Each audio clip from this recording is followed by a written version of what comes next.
I'm finding this very complex.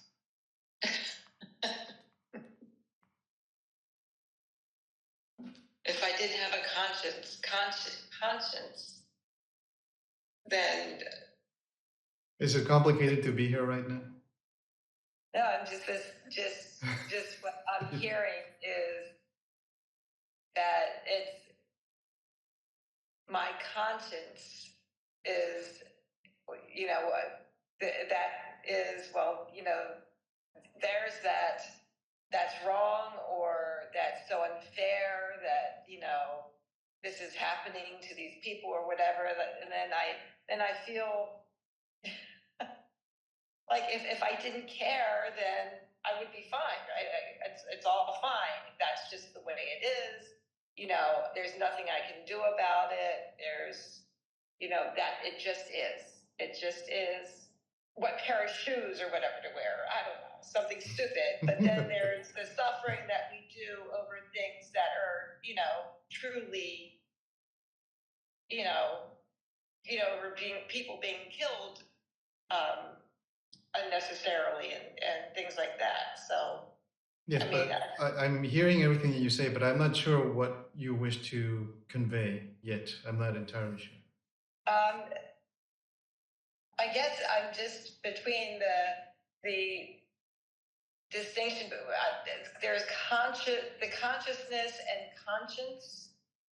Consciousness is just our being, the totality, the openness, the absoluteness, the vastness that we really are.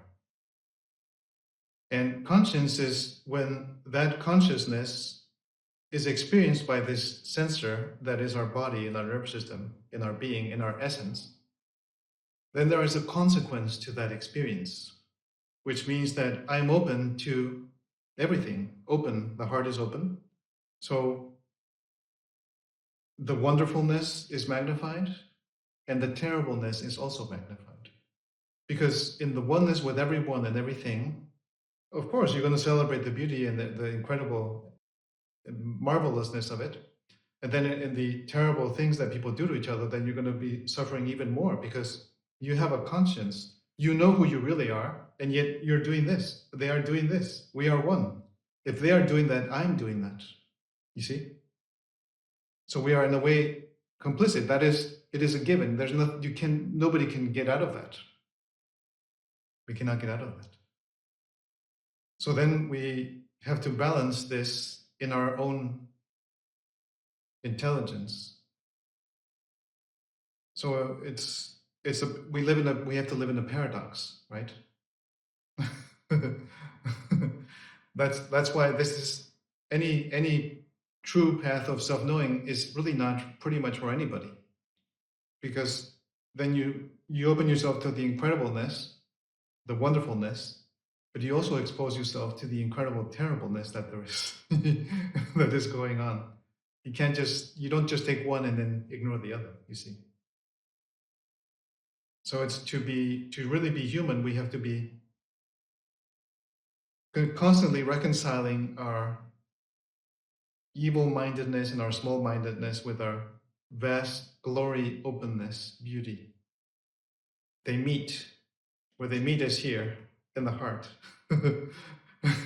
And that for most is strong medicine.